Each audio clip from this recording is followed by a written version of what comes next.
Oke, cek 1 2 3. Oke guys, welcome back ke my YouTube channel. Kembali lagi bersama gua Tan Agustus gitu ya. Oke, gua mau ngucapin terima kasih yang sudah menonton atau yang sudah mengklik video ini, dan terima kasih banyak yang sudah mengunjungi konten-konten saya sebelumnya. Terima kasih banyak yang udah support gua, terima kasih. Dan bagi yang kalian belum bergabung atau yang baru bergabung, silahkan pencet tombol like, komen, dan subscribe-nya untuk terus dukung channel ini agar channel ini lebih berkembang lagi gitu ya. Dan gue lebih semangat lagi gitu bikin konten-konten selanjutnya. Oke, untuk kesempatan kali ini gue mau coba tutorial lagi nih, gimana caranya mengendarai motor kopling ya, si merah ini ya, merah hitam ini. Untuk mencoba ya tutorial gimana cara mengendarai motor kopling di jalan macet gitu ya, karena mungkin kebanyakan orang agak susah gitu ya kalau jalan macet, karena ya agak rumit juga sih jalan macet ini ya, agak ribet gitu.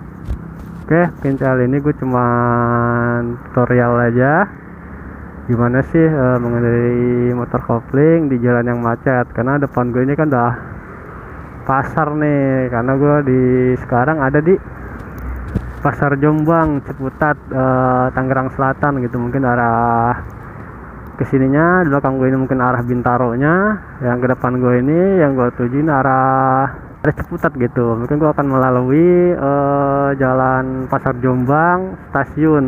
Nah, ini kan pasti macet nih, dimana ada stasiun sama pasar tuh pasti agak macet tuh. Jadi gue mau tutorial di sini gimana caranya belajar motor kopling. Oke, untuk pengertian untuk megang koplingnya udah ada di video gue sebelumnya, nanti gue sematkan di deskripsi linknya gitu ya. Dan untuk selanjutnya tinggal bertahap aja gitu loh, yang penting tahu dasarnya aja dulu. Oke, kita nyalain dulu. Bismillahirrahmanirrahim. Untuk memegang kopling biasa ya, kita memakai 3 jari untuk di tuas koplingnya dan 1 jari kelingking untuk penahan space kopling gitu, space jalan kopling gitu. Oke, kita masukin gigi 1 dulu. Bismillahirrahmanirrahim.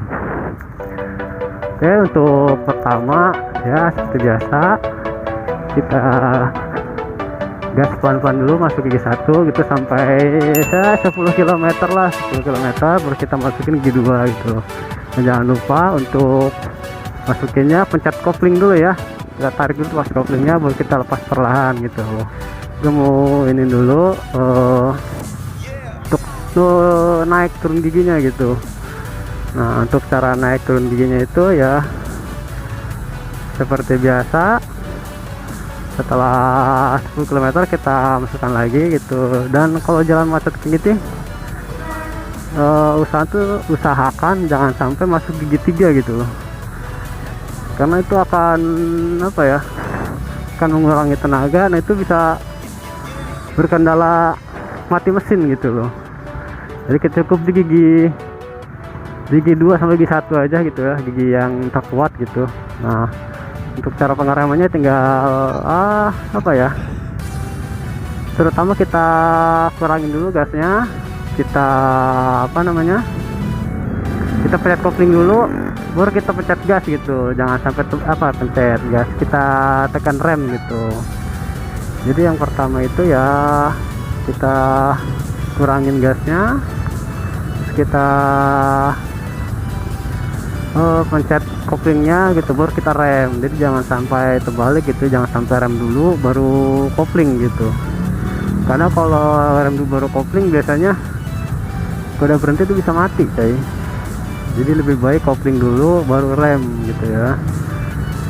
Jadi kalau untuk ini ya cukup gigi 1 aja sih sebenarnya, gigi 1. Nah, gasnya tuh cukup perlahan aja coy. Nah, kita gas sampai 3 sampai 4000 rpm gitu. Untuk koplingnya seperti biasa kita ganjel aja gitu ya pakai 1 jari. Nah, untuk gasnya kita gas aja, gas dikit aja gitu loh. Sebenarnya sih kalau motor kopling kalau masih normal gitu, kalau kita nggak gas pun juga sebenarnya jalan sih. asal kita melepas koplingnya pelan-pelan gitu. Nah emang kagak digas tuh jalan ya gitu loh, jalan sendiri. Karena untuk apa ya, settingan pabrik itu tidak berjalan juga udah 2000 rpm gitu, 2 rpm lah kalau di navigasi gininya gitu. Nah 2 rpm gitu. Nah, kita gas pelan-pelan aja, cukup gigi 1 aja gitu. Nah untuk pengeremannya kita pencet kopling dulu gitu, pencet kopling baru kita tekan remnya gitu, untuk supaya si mesin ini tidak mati coy. Nah untuk gasnya kita gas saja pelan-pelan sampai 10, baru kita masukin gigi 2, pelan-pelan lepasinya, baru kita gas perlahan aja, cukup gigi 2 gigi 1 gitu. Karena kalau untuk melebihi gigi ketiga itu tenaga mesin itu agak semakin lemah gitu. Karena basicnya semakin tinggi giginya atau semakin bertambah jumlah giginya gitu, itu tenaganya semakin rendah gitu loh, dalam arti tenaga atau putaran gitu. Karena kalau semakin rendahnya gigi itu semakin kuat tenaganya, dan semakin besarnya gigi itu semakin cepat gitu pemutarannya. Nah itu perbedaannya. Jadi untuk jalur macet ini cukup gigi 1 sampai gigi 2 aja gitu loh ya. Dan untuk cara pengeremannya itu harus kopling dulu gitu loh, kopling dulu. Nah seperti ini, maju kopling baru kita rem gitu. Jadi jangan sampai terbalik gitu. Nanti kalau rem dulu, misalnya kita pencet tuas remnya itu, kalau ini nah mesin tuh ada penghambatan. Nah itu yang bisa motor itu mati tiba-tiba gitu. Nah itu yang agak bikin kita panik, apalagi di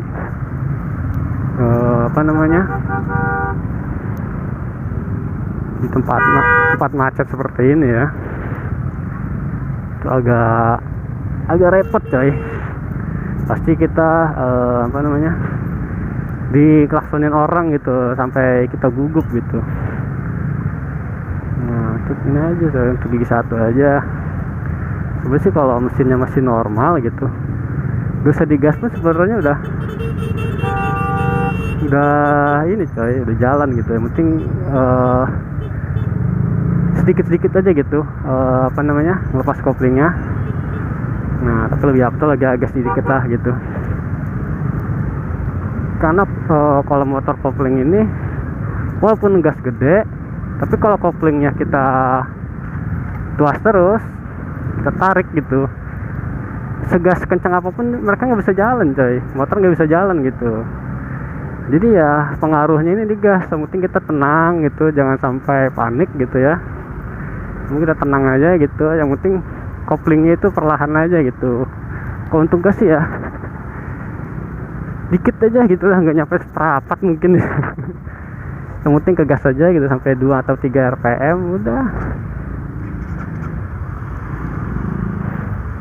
Yang penting gigi 1 sampai gigi 2 sebenarnya aman sih, tapi lebih aman gigi 1 kalau macet seperti ini ya. Sampai jalan itu tersendat-sendat gitu, lebih baik gigi 1 gitu. Karena kalau gigi 2 itu masih ada kemungkinan untuk matinya. Karena biasanya kalau gigi 2 itu kayak tadi itu biasa agak dikocok coy, si kopling tuh agak dikocok biar dia nggak panas gitu koplingnya. Nah gue saranin aja gigi 1 aja mungkin ya, kalau untuk jalan macet kayak tadi. Misalnya itu sendat-sendat gitu jalannya, cukup gigi 1 aja udah cukup gitu. Jadi nggak usah masuk gigi 2 atau gigi 3 lah gitu, kecuali mungkin agak ngerayap ya malah gigi 2 mungkin boleh gitu. Tapi kalau untuk gigi 3 jangan dianjurkan.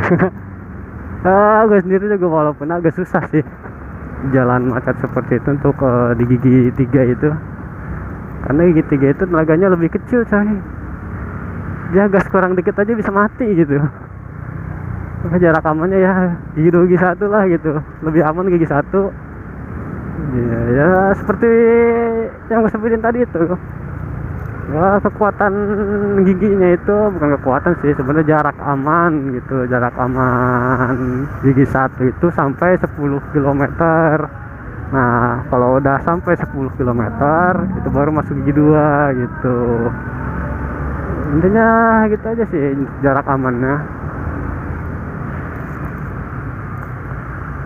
Ya insya Allah lah gitulah. Setelah lihat video ini, kalian yang baru belajar bisa paham dan bisa cepat lancar gitu untuk belajar motor koplingnya gitu. Karena ya sangat simpel coy. Intinya kita harus memahamin apa ya, kopling aja dulu gitu. Letak kopling itu di jarak mana gitu untuk membuka tuas koplingnya atau membuka apa supaya buka gasnya gitu biar jalan gitu. Nah kadang kan tiap motor juga beda-beda ya, nggak mungkin semua motor itu sama gitu. Tapi ya gue saranin ya diganjel pakai satu jari aja gitu ya untuk kopling, karena gue juga seperti itu sih, pasti diganjel gitu pakai satu jari gitu biar enak. Jadi antara space kosongnya sampai space isinya itu ke ganjel gitu, ke ganjel sama jari tersebut gitu. Jadi untuk apa namanya untuk jalannya gitu lebih gampang gitu untuk menebaknya gitu, untuk ngerasainnya gitu. Nah seperti ini kan gigi 1. Nah kita tekan aja dulu, kita tekan koplingnya, baru kita rem gitu sampai dia berhenti. Nah karena kalau apa namanya, kalau kopling udah kita tekan, nah baru kita rem gitu sampai berhenti, itu nggak bakalan mati gitu. Yang penting kita masuk gigi 1 biar nanti kita kalau ngelepasnya lagi tuh ngegasnya nggak berat gitu. Nah mungkin sangat gampang ya, dan semoga penjelasan gue ini bisa kalian pahami gitu ya, dan semoga cepat mahir gitu untuk teman-teman yang masih belajar motor kopling.